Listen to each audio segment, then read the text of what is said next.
Hello, bonjour tout le monde, c'est Dani et Nelly. Bonjour. Nous nous retrouvons une nouvelle fois sur From Open Freedom, notre podcast où on parle de sujets de société, des sujets qui nous touchent afin de vous aider à vivre une vie authentique et garder l'espérance. Alléluia. Alors, on va continuer aujourd'hui sur un sujet qu'on a commencé lors de notre précédente émission sur les attentes des hommes et les perspectives que les hommes et les femmes ont dans ce contexte de mariage, de fréquentation, de relations amoureuses. On continue dans la même lancée avec Eddie et Raoul qui ne vont pas se représenter. Si vous voulez savoir qui sont leurs parcours, vous pouvez suivre le podcast d'avant. Yes. Et dans cette deuxième partie, dans une première partie, on a parlé des attentes que les filles se projettent, pensent que les hommes ont sur elles. On a essayé de voir dans quelle mesure c'était vrai ou pas. Et dans une deuxième partie, on va essayer de voir, c'est un peu limité parce que de toutes les façons c'est des témoignages.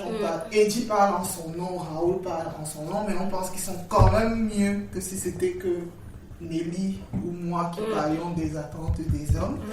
Mais on va essayer d'aborder ce sujet, histoire aussi de déconstruire certaines mythes, aussi d'enseigner les sœurs sur ce qui se disent, que les frères parlent entre eux, ce qu'on ne peut pas savoir quand nous sommes dans un contexte mixte, qui n'osent pas forcément dire, de peur de choquer la sensibilité des sœurs. Donc je voulais commencer par en posant quelques questions, de savoir, par exemple, toi, Eddie, comment est-ce que tu as commencé à te dire qu'il fallait que tu te maries?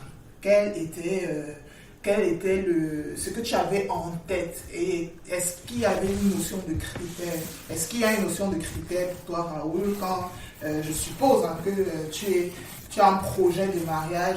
Comment est-ce que tu l'abordes? Est-ce qu'il y a des critères? Qu'est-ce qui vous vient à l'idée? Pour vous, qu'est-ce qui est le plus important dans le mariage?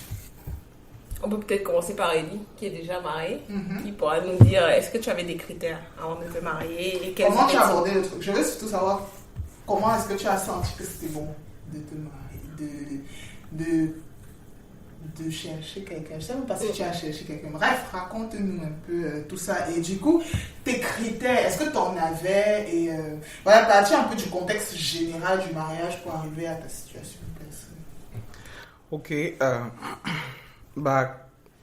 Ok, moi personnellement, j'avais des critères.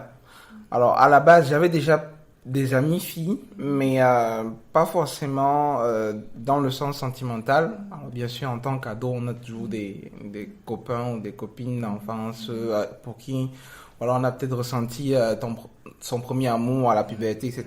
Donc j'avais une petite liste de critères que je m'étais faite. J'attendais que ma femme soit éloquente en avant, un peu comme moi, un peu en avant.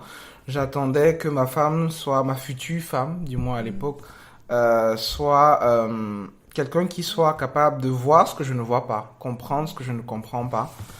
Donc, qui soit capable aussi de me donner son avis, ce qu'elle pense vraiment, parce que je suis quelqu'un qui aime le feedback. Je n'aime pas être dans une relation où ça ne va que dans un seul sens. C'était globalement ça mes critères. Je n'avais pas forcément de critères assez spécifiques sur le physique. Alors c'est vrai que je constate que mon type de femme, mon goût, comme on dit, c'est les femmes qui ont un bon popotin, si vous comprenez ce que je veux dire. Donc j'assume, voilà. Et donc ça c'est quelque chose qui était plutôt un critère inconscient, voilà. Et après ma démarche c'est simplement de continuer à garder mes relations avec mes amies filles de manière générale. Et c'est quand je suis venu en France que les sentiments sont nés pour ma fiancée en tout cas. Et après qu'on a essayé de construire le projet pour voir si ça pouvait donner quelque chose durable. Ok. Raoul, est-ce que tu peux nous parler de comment est-ce que tu abordes ce sujet de relation, de fréquentation? Est-ce que pas forcément que tu nous partages tes critères parce que contrairement à Eddie, il n'y a pas, on dit Il n'y a pas danger. Il n'y a pas prescription. C'est ça. Alors que Alors là, si tu t'affiches là, maintenant. sans forcément dire tes critères, comment est-ce que tu abordes les choses? Est-ce que tu es aussi plus dans le fait de développer des relations amicales? Est-ce que tu observes comment est-ce que tu abordes la question? Aujourd'hui, c'est clair que j'ai des relations amicales, filles. J'ai des relations amicales, filles comme garçons. C'est vrai, je pense quand même que quand on rencontre quelqu'un pour la première fois, il s'établit on développe une certaine relation avec la personne, et après un certain temps, on se demande. En général, quand la personne veut se marier, moi, principalement, quand je veux me marier, après un certain temps, je me demande quel sens je veux donner à cette relation, si la personne m'intéresse. Parce qu'il y a des relations que je sais de prime abord que ce sera une relation d'amitié, et je ne cherche pas plus loin, à part, entre guillemets, une interpellation du Seigneur. Donc, sinon, je ne réfléchis pas plus loin que ça. Il y a des relations que j'aimerais pousser un peu plus loin. J'aimerais qu'elles évoluent différemment. Et dans ce sens, quand ça arrive, en général, ce que je fais, c'est que je vais d'abord concerter le Seigneur, je vais prier, je vais voir, je vais m'attendre à une réponse de lui. Et en fonction de ce que le Seigneur me dit, ou pas, je décide de me lancer de parler à la fille. Avant d'aller concerter le Seigneur, il y a quand même des choses qui t'ont plu chez la personne. Ben, oui, bien sûr. Mais en général, en fait, il y a souvent des critères inconscients. Des fois, en fait, on peut mettre plein de choses sur le papier, mais en réalité... Il y a le feeling, mais je pourrais dire aujourd'hui, oui, j'aime les filles. Bon, moi, j'ai toujours aimé les femmes en forme. Mais je ne vais pas vous mentir, que ce soit dans le monde, que ce soit dans les milieu chrétien, j'ai été attiré par des filles fines, toutes plates. Donc, je veux dire, des fois, en fait, on peut se mettre plein de critères, mais quand quelqu'un te plaît, la personne te plaît. Je veux dire, j'appelle ça souvent la magie de Dieu. Des fois, tu as tes critères et tu trouves en face de toi quelqu'un qui te plaît. Des fois, tu ne sais même pas expliquer pourquoi la personne te plaît, mais la personne te plaît. Ah, ça je t'accorise. Je sais pas expliquer, c'est le feeling quoi. Et j'ai trouvé ça fascinant.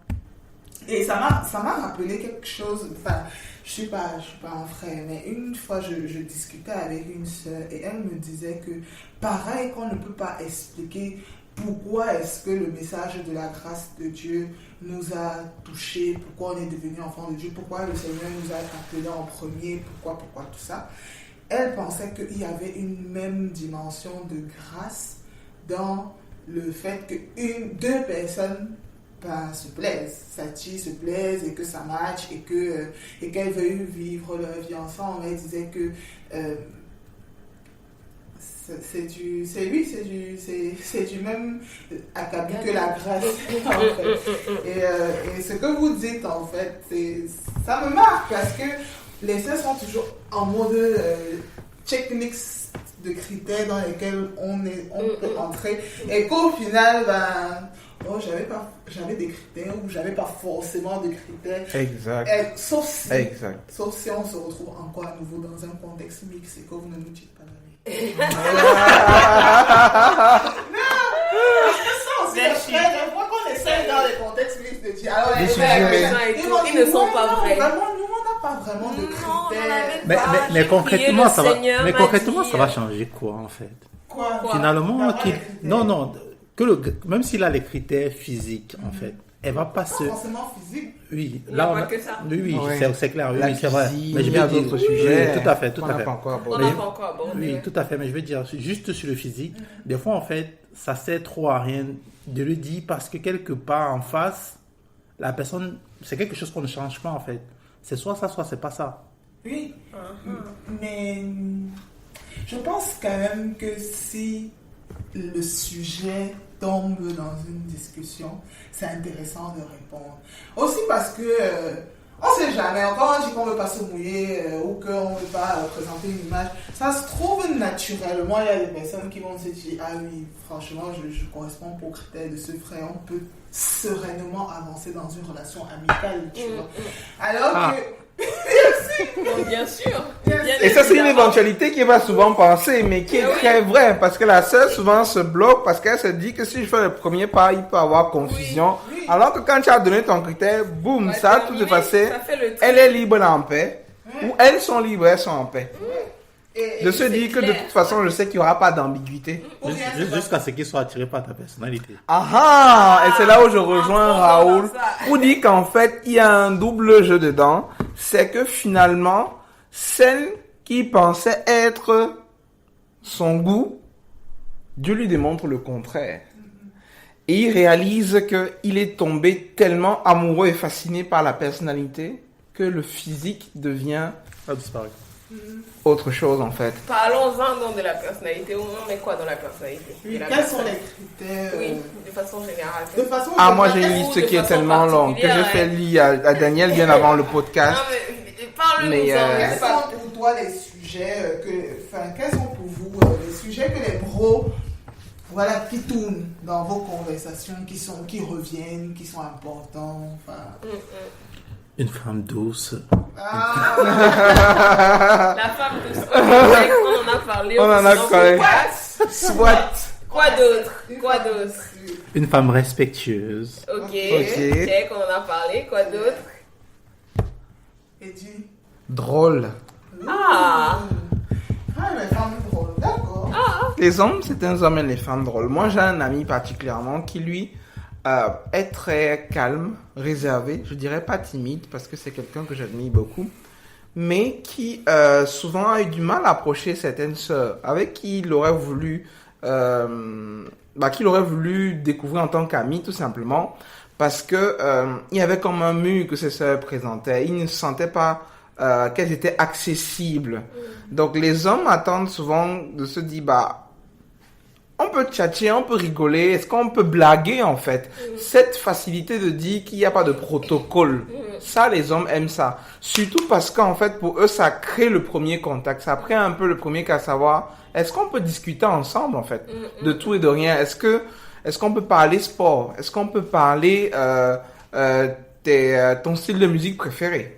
C'est pareil banal, mais ça intéresse les gars parce qu'ils écoutent aussi un style de musique. Et ça peut être aussi...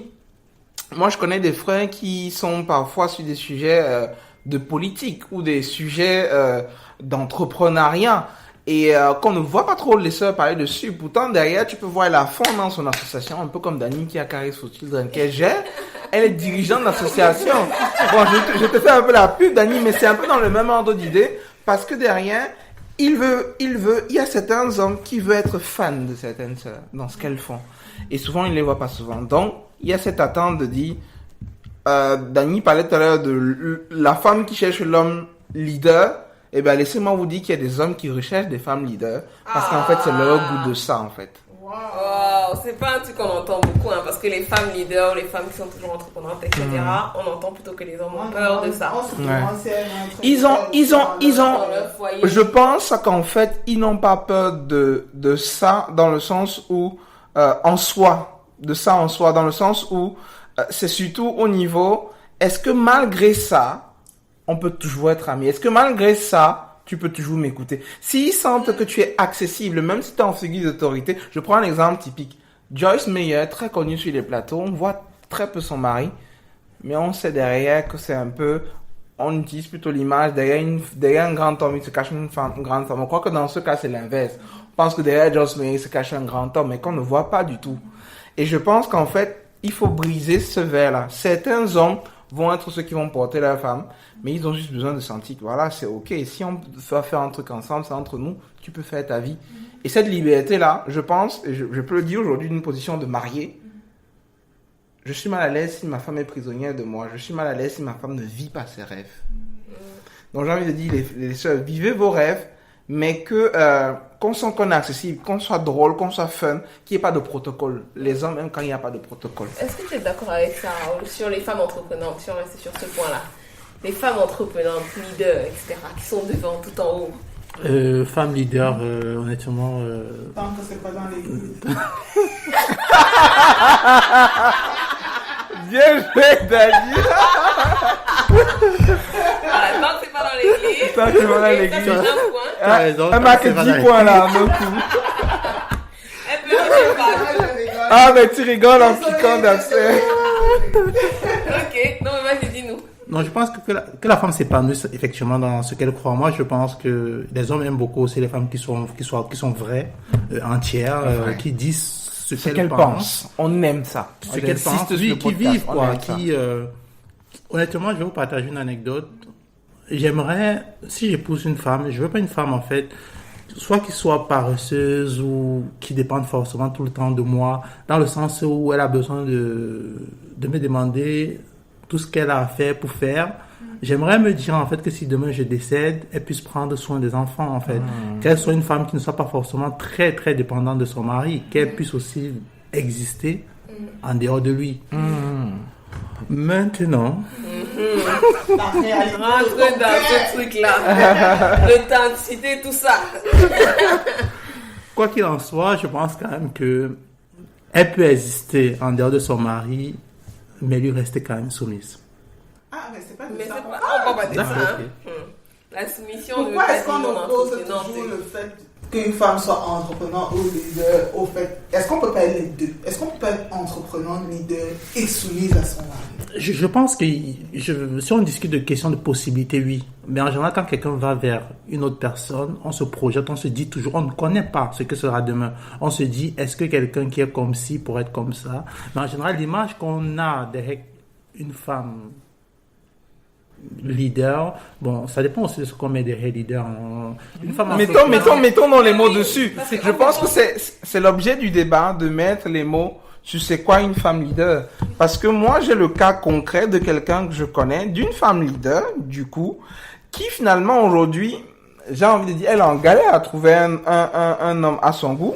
Mais pourtant, il y a un autre mec à côté, donc je ne dirai pas les noms parce que je préserve l'intimité de ces personnes-là, qui lui aimerait rencontrer cette sœur-là et pouvoir échanger avec elle. Je pense il faut pouvoir casser la barrière et dialoguer, en fait. C'est parce qu'on ne met pas les mots dessus que ça reste tabou, ça devient un problème qui n'en est pas un. Qui n'en est Mais pas. en même temps, c'est pas une femme leader, alors. C'est une réalité. En tout cas, Raoul partage quand même une réalité que j'ai entendue. Je me souviens d'une conversation avec un frère où je partageais, comme beaucoup le savent, de mes projets, de mes envies. Il n'y avait vraiment pas d'enjeu entre nous. C'est un membre de ma famille, mais qui est en Christ. Et je disais, oui, j'aimerais tellement faire ci, faire ça. J'aimerais tellement aller plus loin dans tel domaine. J'aimerais vraiment être une référence dans ci, dans ça. Et j'aimerais aller là. J'aimerais avoir l'occasion d'aller là, de faire telle chose, d'aller à tel endroit. Et puis il m'a dit, vraiment, enfin, c'est bien d'avoir autant de projets, mais tu ne projettes pas l'image d'une fille posée qui est prête à se marier. Et je lui ai dit, comment ça? Il me dit, ben, le fait que tu aies autant de projets montre que tu n'as peut-être pas dans ta tête l'idée de te marier, de fonder un foyer, machin. Donc, moi, je pense, parce que je me connais, que ce n'est pas vrai. Je sais que c'est des rêves que j'espère faire avec ou sans foyer. Mais tant que je suis pas mariée, pas en couple ou pas engagée, je ne peux pas présumer de ce que demain sera fait. Je vais vivre pleinement tel que je suis avec les aspirations que le Seigneur me met à cœur. Mais aussi vrai que cette opinion m'a choquée, je me suis dit, elle existe, quoi. Elle existe et je suis pas sûre qu'il est une exception, mais plutôt la norme. Je veux dire que... Et ce qu'il m'a dit après en rigolant, c'est que si je rencontre une sœur et qu'on se parle et qu'elle me partage tout ça, ben moi je vais lui dire que le Seigneur bénisse tes entreprises. Mais ce sera pas avec moi, quoi. Genre, j'ai trouvé ça tellement dur. Mais en fait, il m'a pas lui dire, genre, ce sera pas avec moi. Mais quand il me disait que le Seigneur bénisse les entreprises, c'était dans le sens, bon vent, ma soeur. Vas-y. Que le Seigneur Et je partage ça. Et je partage ça. Et bon, je peux le dire publiquement parce que j'en ai parlé avec mon épouse une fois. Je pense aussi qu'il y a une part de vérité dedans que du coup, je rejoins Raoul dessus. Mais je ne la mettrai pas sous le sens de la soumission. Une fois, j'avais une discussion avec mon épouse et on observait un peu les gens de notre entourage, de notre assemblée, etc. Et on se disait que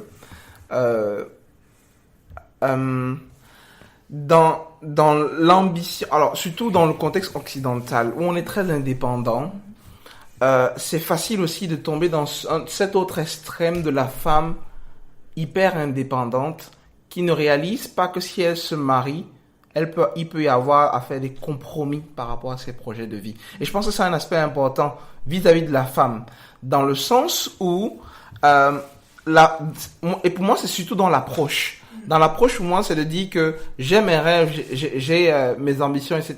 Je peux en parler même en groupe mixte. Et je pense que le fait même d'en parler en groupe mixte, s'il y a l'homme de ma vie dedans, c'est lui que ça va accrocher. Et c'est lui qui saura comment est-ce que Dieu va vous utiliser pour accomplir ses rêves. Parce que ces rêves ne sont pas que pour toi, sont certainement de Dieu ou pour d'une autre personne. Mais dans l'approche, dans la façon dont la sœur le présente, et je pense que ça, du coup, c'est mon message aux sœurs, présentez-le dans le sens où couple compatible. Couple compatible. Merci pour le terme. Projet de couple. Compatible à un projet de couple. Ça veut dire quoi concrètement? Concrètement, pour moi, ça veut dire que si tu es du coup en couple avec un gars, je dis pas si tu es pas en couple. Si tu es pas en couple, fais ce que tu veux. Mais si tu es en couple, parce que c'est à lui que c'est intéressé, c'est lui le premier concerné. Ne lui présente pas tes projets dans le sens où tu n'es pas flexible à autre chose, en fait. D'accord. Pour qu'il ne sente pas que si Dieu lui montre autre chose, mais comme toi, tu es la plus imposante, peut-être par ton caractère, par ce côté ambition que Dieu t'a donné, qui je crois vient de Dieu, qui se sente pas intimidé de présenter son opinion.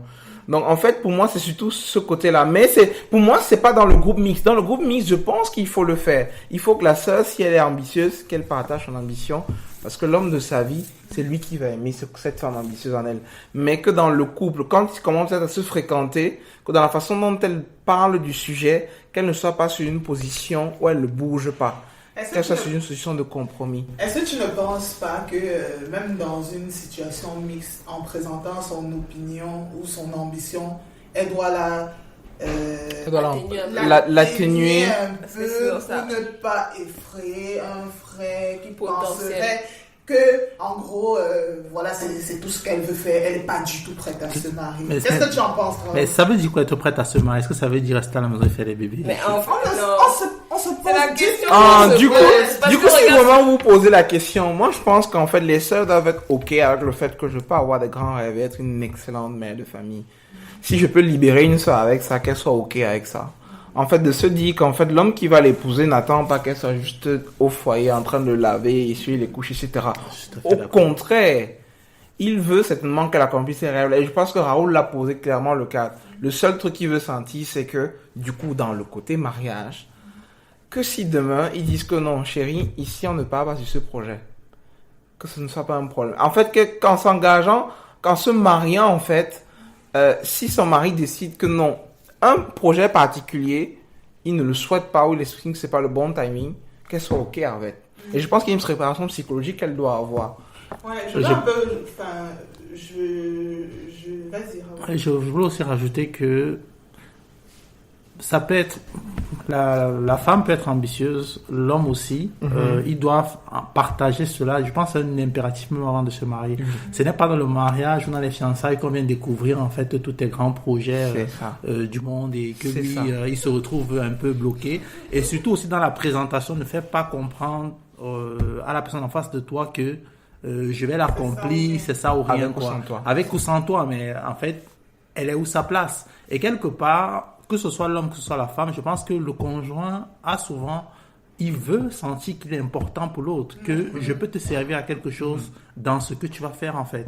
Et moi je pense que quels que soient les projets de l'un ou l'autre, la priorité c'est la famille. Si on se marie, on se met ensemble, que ce soit l'homme, que ce soit la femme, demain je vais pas commencer à mettre ma carrière avant en fait mon foyer parce que c'est ma carrière, parce que j'ai des objectifs, parce que j'ai non. En fait, de même, je ne pense pas que la femme doit mettre en priorité, honnêtement, si je rencontre une fille comme ça qui met la priorité sur son ambition par rapport au foyer, honnêtement, ça fait peur, ça fait fuir, quoi.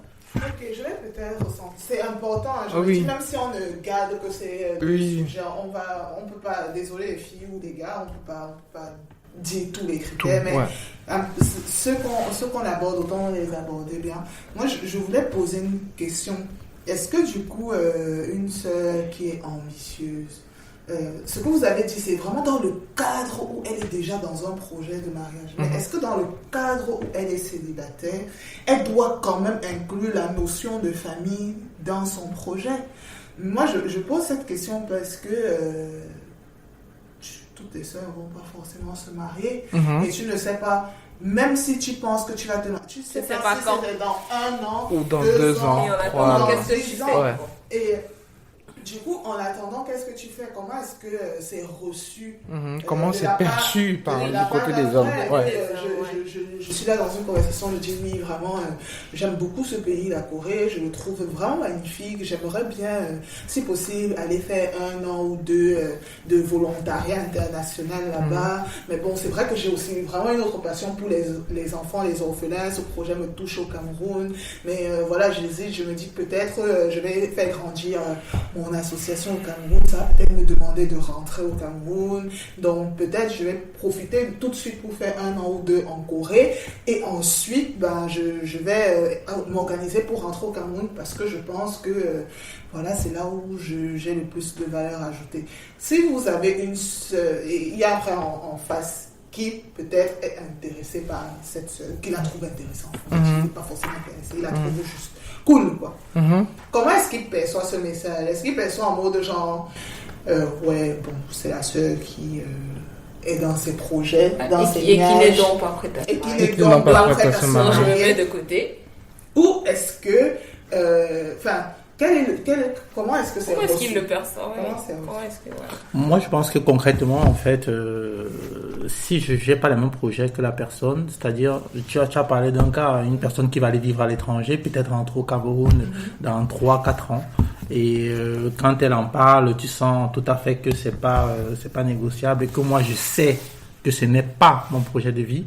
Bon, maintenant, je pense que ça va dépendre de l'intérêt que je porte à la personne. Si la personne m'intéresse vraiment, vraiment, vraiment, je vais essayer de voir si vraiment c'est négociable ou pas. Mais si c'est pas négociable, en fait, je vais dire, autant arrêter là tout de suite, il n'y a rien. Mais bon, Donc on ça arrivait confirme à... alors qu'il faut faire attention à la manière de communiquer sur ces projets. Moi, je dis non, en fait. Je pense qu'il faut... Enfin, c'est quoi la manière de communiquer? Moi, je pense... qu'il y a une ouverture ou si tu es sûr... Non, pour moi, il n'y a pas d'ouverture à montrer du tout. Non, pour moi, il n'y a pas d'ouverture à montrer pour la simple et bonne raison. Je pars du postulat que tu affirmes devant tout le monde tes ambitions d'aller en Corée, etc., tes ambitions de projet entrepreneuriat, la personne qui va t'épouser, que tu fasses ça ou que tu ne fasses pas, il va t'épouser. Donc, je pars du principe que ce n'est pas ça, ce n'est pas cette communication extérieure ou l'extérieur qui va être le point déterminant pour ton mariage ou pas. Moi, je pars du principe que tu suis ton chemin et le chemin de ta personne rencontre le tien dans la vie. Point barre. Je ne peux pas être en train de vouloir adapter, ajuster. Je ne suis plus dans la liberté, en fait, si je le fais. Je pense que si j'exprime mes ambitions naturellement, dans un contexte où ouvert. il n'y a pas de frais, quoi. Il n'y a pas de frais. Qu'est-ce que tu entends par il n'y a pas de frais? Qu'il est intéressé. Même s'il t'a dit qu'il t'est intéressé, s'il te l'a dit personnellement, c'est différent. Mais s'il ne s'est jamais signalé, Amine, ce qui n'a pas été dit, je ne sais pas. Je ne vais pas entrer dans la tête du frère pour savoir s'il est intéressé par moi et savoir comment je vais adapter mon message pour que ça ne le frustre mais pas. est-ce que le fait de parler comme si j'étais sûr qu'il n'était pas intéressé ou machin ne peut pas du coup faire que, même s'il devait être intéressé, il n'est pas intéressé? C'est ça. C'est ça. Moi, j'ai une question. Et surtout que, est-ce que concrètement, je pense que je vais trouver un frère qui veut aller en Corée. Tu vois, en fait, et en plus, je vais te donner la parole, Raoul. En plus, c'est des rêves et c'est des projets. C'est forcément, si tu ne les as pas fait maintenant, ça ne veut pas dire que tu vas les faire. Moi, je pense que, enfin, après, c'est la Bible qui le dit, que l'homme a dans son cœur beaucoup de projets, mais seuls les desseins de l'Éternel s'accomplissent. Exactement. Donc,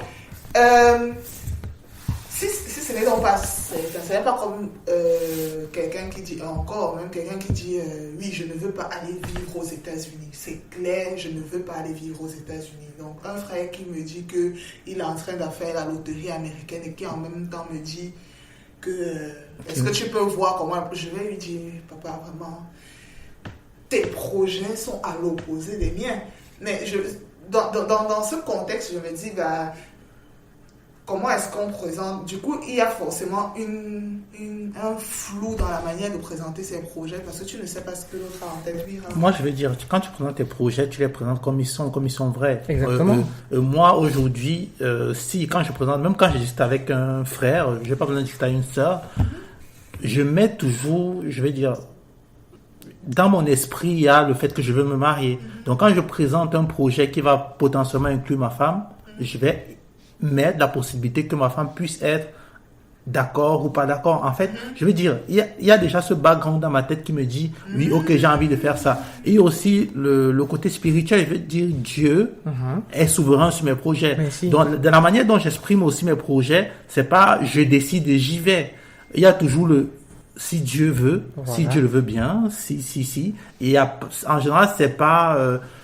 ça fait peur, quelqu'un, moi honnêtement, même entre frères, quelqu'un qui me dit, moi je veux si, ça et tout, il n'y a pas de doute, il n'y a pas de possibilité que ça puisse changer, que Dieu vienne changer les choses et tout, non. C'est souvent, moi je pense que souvent sous forme de proposition, et après... Ok, je comprends ce que tu veux dire. Enfin, je retiens surtout que on soit dans une perspective de couple ou pas. Si on a à cœur de se marier, il faut intégrer la perspective du mariage dans ses projets. Et le communiquer du coup comme avec une perspective de mariage. Ce n'est pas que tu vas à la pêche ou quoi, mais parce que tu penses à te marier, tu inclus dedans. Et aussi de pas... c'est pas... Ce que je retiens dans ce que tu as dit, c'est j'ai envie, j'y vais. Ça n'a rien à voir avec la conduite d'un chrétien. De manière générale, c'est ça. Au Seigneur, si Dieu veut, j'irai. C'est ça. Ok, je comprends. Et tu as ajouté. Et je pense aussi qu'il y a beaucoup de personnes qui se brident en fait. C'est ça. J'ai rencontré des sœurs elles peuvent, par exemple, je prends un cas très pratique. Tu peux acheter un appartement, tu as le moyen d'acheter un appartement, tu veux investir, te dis non, je vais attendre mon mari. Achète ton appart. Achète ton appart. Vis ta life, oui, achète ton appart. Ta vie, il n'est pas là. Quand il va venir, vous allez ajuster. Mais pas aux États-Unis. Est-ce que ce que vous dites est représentatif de ce que les hommes pensent de façon générale? À les hommes avec qui vous discutez. Oui. Est-ce que une femme qui investit, une femme qui achète, une femme qui a des projets, qui veut voyager, est-ce qu'elle ne fait pas peur? Moi, je connais une sœur qui a attendu longtemps, un frère que je connaissais bien. Elle a acheté son appart il n'y a pas longtemps. Est-ce que ça veut dire qu'elle n'est pas ouverte au mariage? Non. Quand le frère viendra, il viendra. S'ils doivent vivre ensemble dans l'appartement, ils vivront. Je pense que quand la sœur décide d'acheter son appartement, elle décide en fait d'avancer avec les informations qu'elle a et la situation qu'elle a aujourd'hui par rapport à ses revenus, par rapport à son âge. Et qu'à un moment donné, elle cherche une certaine stabilité de manière personnelle. Mais je suis convaincu d'une chose, c'est que si elle ne fait pas ça, elle s'étouffe. Et si elle s'étouffe, elle meurt. Et si elle meurt, ça devient très dangereux. Et je pense aussi que pour le frère qui attend que la sœur n'achète pas son appartement parce qu'il réfléchit si un jour s'il va se décider, lui aussi, il est en train de se casser la figure, en fait. S'il doit acheter son appartement, qu'il l'achète. S'il doit faire sa projet-ci, qu'il le fasse. Et s'il est intéressé par une sœur qui a son appartement, qu'il l'aille. Et si elle l'invite à boire un café là-bas, ils vont ensemble. Ils vont boire le café. Dans cet appartement-là. Et quand même, je pense quand même que des fois, en fait, moi, j'ai un ami, mais je dirais pas qui. Quand il voit, en fait, quand il a vu, en fait, que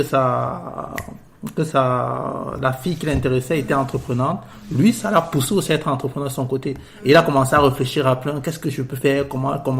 Alors, c'est quelqu'un à la base qui n'allait pas réfléchir ça. Ça ne l'a pas bridé, ça l'a plutôt encouragé. Ça réveille même parfois un côté entrepreneur qu'il avait, donc, mais qu'il ne savait pas. De peur, en fait, parce que ça va brider certaines personnes, ça va encourager d'autres. En fait, pour moi, c'est le bon filtre. Alors, c'est le bon filtre. En d'autres termes, si on veut essayer de conclure sur tout ce qu'on a dit, on a dit beaucoup de choses. Il y a des points qu'on n'a pas On n'a pas. On n'a pas parlé de la gestion de la maison, De la etc., maison, qui prépare. la cuisine. Mais, c'est un débat qui est vite réglé, ménage. je pense. C'est un débat qui est vite Et réglé. puis un La point de- propreté. Ah. Ça c'est. C'est aussi une attente, tout, oui. Non, je Est-ce crois qu'on en que. parle quand même un peu rapidement, la propreté? Oh, non, ça c'est des choses que tu découvres quand tu commences à côtoyer l'autre dans la vraie vie. Et après, tu trouves le compromis. Il y a des personnes qui ne... Moi particulièrement, je sais que, en tout cas, mon épouse, elle est très très soignée. Et donc, je sais que même si tu n'es pas soigné, tu vas devenir soigné avec elle. C'est comme ça. Dans un moment donné, je pense qu'il y a le tempérament d'un qui cadre dans un sens ou l'autre, ou qu'il y a un qui décide, ok, je vais faire la cuisine pour nous deux. Et puis, au bout de 2-3 ans, l'un commence à devenir le meilleur cuisinier de la maison. D'accord. Et petite interlude peut-être sur la sexualité. Petite interlude sur la sexualité. Bon. En milieu mixte, je pense qu'il faut aborder la sexualité de manière libre et pudique, mais sachant qu'en fait, c'est un point hyper important. Libre et pudique. Oui. Moi, j'ai eu des sœurs qui parlaient de... Enfin, quand on parlait des attentes que les hommes ont, il y a une qui a dit que les hommes veulent que les femmes soient pudiquement sexy. Ça veut dire quoi? Je ne sais pas. Non, mais quand tu as dit tout à l'heure libre et pudique, je me suis dit, bon, ok. Oui, libre et pudique dans le sens où on évite les gros mots, voilà, ce genre de choses, mais libre de parler, de dire qu'en fait, un homme a de vraies attentes sexuelles, une femme aussi a de vraies attentes sexuelles, que c'est vraiment dans les deux sens, quoi. Et savoir que quand on s'engage, le mariage, on porte pas le cabas. Merci. Tous les jours, faire quoi. des petits- Voilà, le jour on porte. Le petit message est passé. Voilà. C'est important, c'est C'est important. important. Ok. Donc, on va conclure. Ben, je proposais de conclure en faisant quelques observations sur les échanges qu'on s'est dit. C'est que de toutes les façons, Eddie et Raoul déjà n'ont pas le même point de vue, la même appréhension des relations entre garçons et filles. Mais, et aussi même de ce qu'on a entendu, des attentes, il y a quand même des points de similitude sur le respect, la douceur qu'on retrouve et que on pourra encore parler de manière extensive dans d'autres podcasts. Mais ce que je retiens surtout, c'est que ce qui désintéresse l'un intéresse l'autre, ce qui est un tue l'amour pour l'un est plutôt un challenge et un truc attrayant pour d'autres hommes. Et en fait, moi, la conclusion que je voudrais tirer de tout ça, c'est vraiment d'essayer d'être le plus naturel possible, le plus authentique possible. C'est vrai que on a dit en début du podcast précédent que peut-être l'adaptabilité est un trait de caractère naturel qui fait que dans un contexte de groupe, on essaye de ne pas trop sortir du lot, mais ça ne doit pas être au détriment de notre vraie personnalité. Ça doit vraiment être dans le cadre de quand le Seigneur dit soyez tous, tout à tous, d'essayer vraiment d'être globalement bien avec tout le monde, mais pas de travestir sa personnalité dans le but de poursuivre des objectifs cachés. Je sais pas ce que tu en penses. Moi, quand je pense à ce que tu dis, et je me dis que dans les critères qui sont cités, il y en a quand même déjà pas mal que Dieu nous demande au final de manifester comme caractère.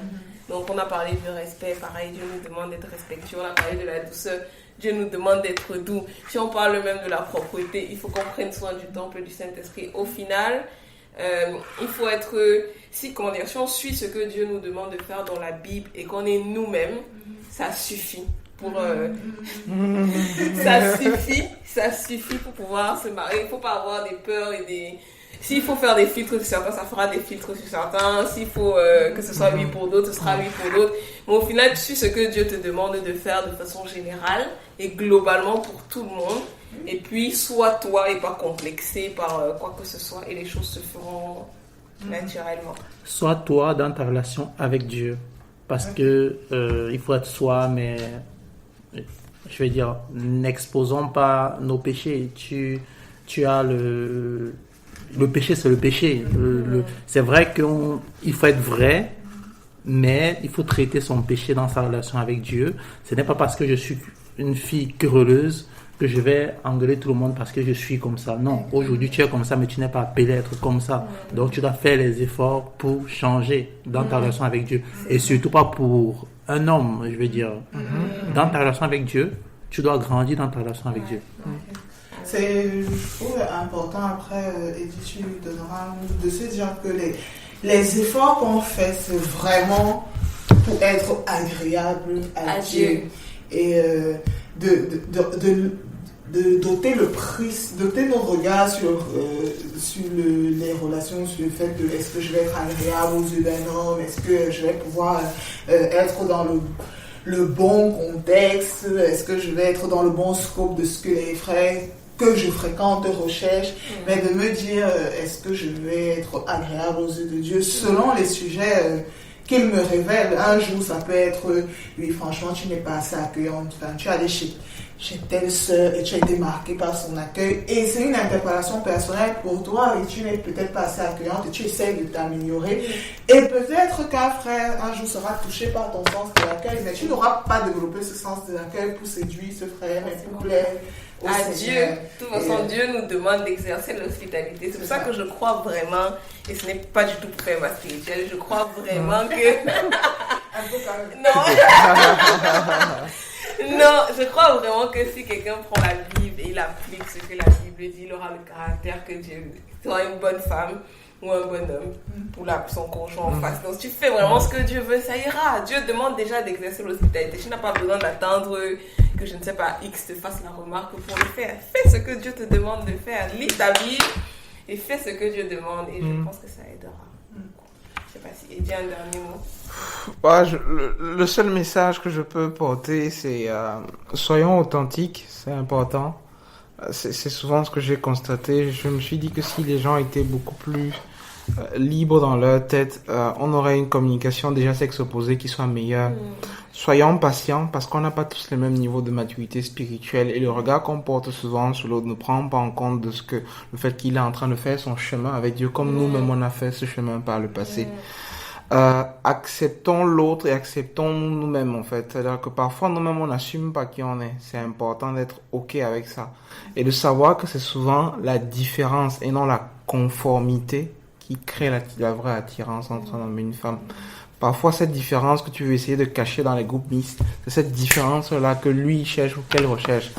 Et en l'exprimant naturellement, en fait les choses se passent bien. Et puis pour terminer, Dieu doit vraiment travailler nos cœurs et on doit se laisser, on doit être vulnérable en fait, savoir se pardonner à soi-même ses propres erreurs. On commet tous des erreurs, même en public. Accepter ça et puis laisser Dieu le faire aussi au travers des autres. Ok, c'est une belle conclusion. C'est une belle conclusion. Je ne pense pas qu'on va rajouter quelque chose après ça. Nous vous remercions de nous avoir écoutés, d'avoir pris du temps pour écouter nos échanges sur ce sujet. On n'a encore vraiment pas abordé la moitié des choses qu'on avait prévu de discuter avec vous. Mais n'hésitez pas à réagir en commentaire sur Facebook, sur YouTube. On se fera un plaisir de répondre, de poursuivre la discussion. Si vous trouvez que le podcast a suscité des sujets que vous aimeriez qu'on aborde, n'hésitez pas à nous le dire aussi pareil et on se fera un plaisir d'en discuter. Que le Seigneur vous bénisse. Soyez bénis et merci beaucoup à Eddie et Raoul. Merci Dani, merci Nelly. C'était un excellent moment avec vous. Soyez bénis. À bientôt.